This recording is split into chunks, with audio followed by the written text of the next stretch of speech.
在美国宣布暂停援助和暂停情报共享后，俄罗斯表示了对其的赞赏。克里姆林宫发言人佩斯科夫宣称，美国暂停对乌克兰的援助可能会推动基辅走向和平进程。但除了俄罗斯以及特朗普的手下，其他人对暂停援助乌克兰可没什么好话。就连之前持反对观点的法国右翼领导人玛丽·勒庞都看不下去了。他在接受《费加罗报》采访时称，特朗普暂停对乌军援是无理的，应该受到谴责。这对正在因为热爱祖国而保卫家园的乌克兰士兵来说太残忍了。可能大家对勒庞不了解，其实他一直是主张结束战争，在援乌的立场上也一直持保守态度。现在连他都开始批评特朗普了，欧洲立场可见一斑。不过也因美国暂停军援一事，欧洲对乌克兰的支持正在肉眼可见的增加。那么都有哪些呢？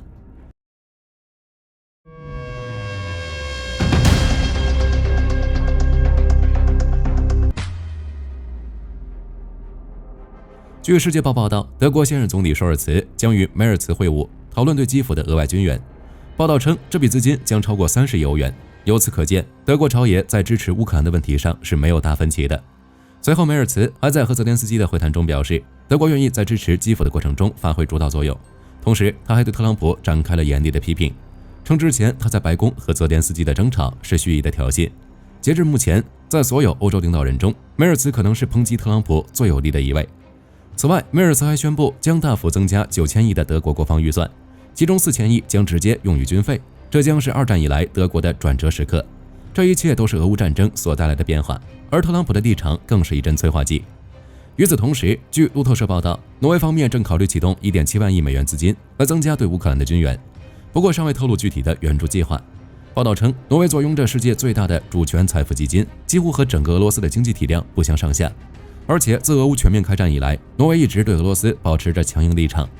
据统计，截至目前，挪威已经花费超过33.5亿欧元来支持乌克兰。若是此次真能拿出这1.7万亿，或是其中的一小部分，对乌克兰来说都是莫大的帮助。此外，据爱尔兰广播公司援引爱尔兰副总理西蒙·哈里斯的话报道，爱尔兰计划再向乌克兰提供1亿欧元的军援，这笔资金将用于购买非致命军事装备。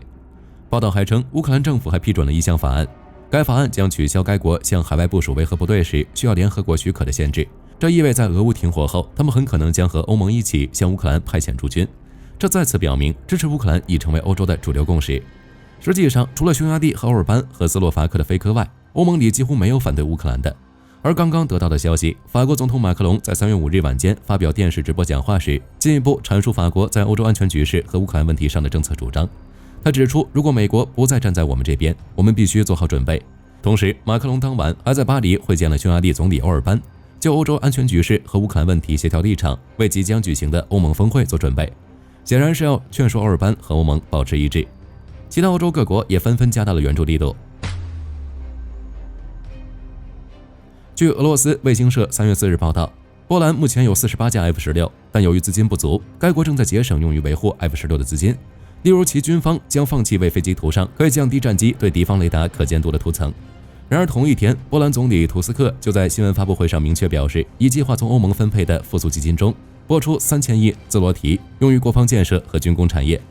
此外，波兰援乌的力度依然没减。据中时新闻网3月4日报道，在波兰对乌克兰实施的第46次军援中，其中一部分 T-72 已经交付乌克兰前线部队。根据报道，自俄乌战争爆发以来，波兰已军援乌克兰超过260辆 T-72M 和 T-72M1。捷克、保加利亚、摩洛哥等国也援助了194辆。在乌军战损率较高的地区，这些坦克能够立即填补空缺。另外，波兰与韩国之间的协议预计今年将会交付完首批180辆 K2 坦克，且从明年开始，波兰还会陆续接装额外的820辆 K2， 使总数达到1000辆。同时，这批 K2 还将会在波兰本土进行组装，并升级强化装甲、主动防护系统以及战场管理系统。待波兰正式接装这些新坦克后，还会陆续淘汰掉旧的 T-72 坦克，并将其军援至乌克兰。至于对美国暂停军援一事，波兰总统安德烈·杜达在对美国暂停对乌克兰军事援助表示遗憾。他说：“我正在冷静观察局势，但对美国暂停对乌克兰的援助感到遗憾。”而乌克兰内部自然也是群情激愤。乌最高拉达外交政策和议会间合作委员会主席梅列日科表示，美国政府暂停对乌军事援助，看起来像是在逼迫乌克兰投降，接受俄罗斯的要求。乌总理史梅加尔4日在基辅举行的记者会上说，乌方将绝对冷静地继续通过一切可用的外交渠道与美方开展合作。据乌克兰国际文传电讯社报道，什梅加尔表示，在美国军援暂停的情况下，乌方仍有能力和工具维持目前的战场前线态势。ABC 新闻援引消息人士的话报道称，截至目前，乌克兰已经收到了美国前总统拜登宣布的军事援助计划中90%的武器，剩余10%尚未发送的援助主要是装甲车。这些装甲车原计划在今年8月交付，美国会在未来几年向乌克兰持续提供武器。拜登政府与多家美国防务公司签署了为乌克兰购买武器的大量合同，一些合同已经付款，不过报道担心特朗普可能会进行破坏。据防务新闻报道，受乌俄战争影响，丹麦正在加速采购迫击炮弹与火炮弹药，而且为了补充弹药库存，该国国防部还与挪威军火商签约，将重启北日德兰地区的一个弹药厂，用来生产各种弹药。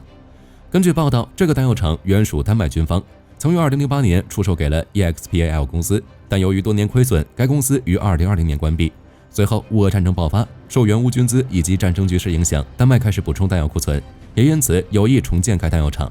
如今，随着该国上月宣布的一项新政策，即未来2年内将额外投入500亿丹麦克朗用于国防，预计2025年至2026年的国防支出将超过 GDP 的3%，便正式做出了重启该弹药厂的决定。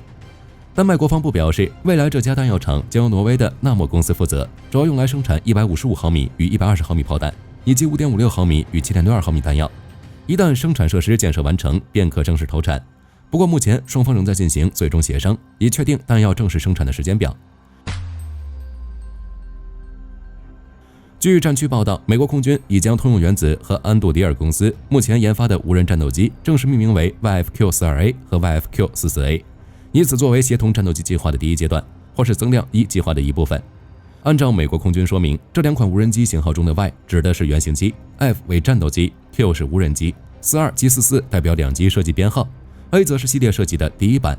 上述机种投入量产后，其字母首的 Y 会被移除，继而转为正式型号。其中，安杜迪尔公司的 YFQ-44A 此前代号为烈火，而通用原子公司的 YFQ-42A 目前则尚未公开代号。此外，根据报道，美国空军 CCA 计划的第一阶段是采购至少100架至150架无人战斗吊机，这些机型都将搭载先进设备，用于执行请监侦、电子战等任务。除可辅助载人战斗机外，未来还可能会自主执行任务。但截至目前，尚不清楚美军最终是否只会选择一种机型，还是说采用2种机型混合的采购方式。与此同时，美国空军还在推动 CCA 第2阶段的进展，预计对所需无人战斗机的性能以及要执行的任务种类都会增加。在数量方面，更是可能会达到1000架或者更多。对此，美国空军将会在今年夏天对上述2种机型进行升空测试，其最终目标是在明年实现投产，并于2030年达成完全作战能力。据防卫博客报道，美国国防新创公司 XDON 近日公布最新的战术无人机系统，代号为 PS Killer。该系统采用模块化设计，并使用强化碳纤维结构机体，巡航速度达100节，最高速度超过135节，能够在2秒内完成发射程序，可谓是机动性、隐身性、攻击性极佳，还可根据任务需求执行情报监视与侦察、电子战、反无人机作战，还能精确打击高价值目标。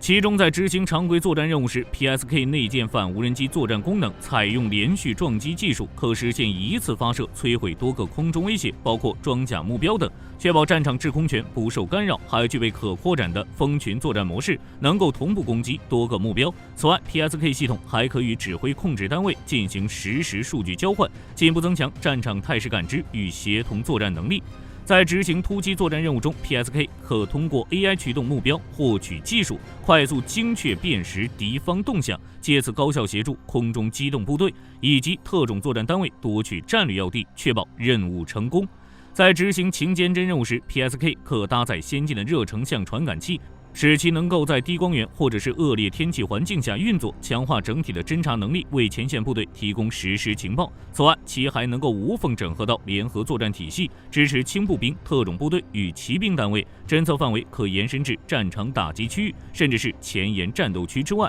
以便在敌军发动攻击前进行提前预警。而且，除上述这些性能外 ，PSK 的制造成本也较低，符合美国的长期作战需求。不过，目前尚未公布具体售价以及量产日期。好了，本期节目到这里就结束了。大家认为美国暂停对乌军援能否逼迫乌克兰就范达成目标？欢迎在评论区留言讨论。我是火力军，下期再见。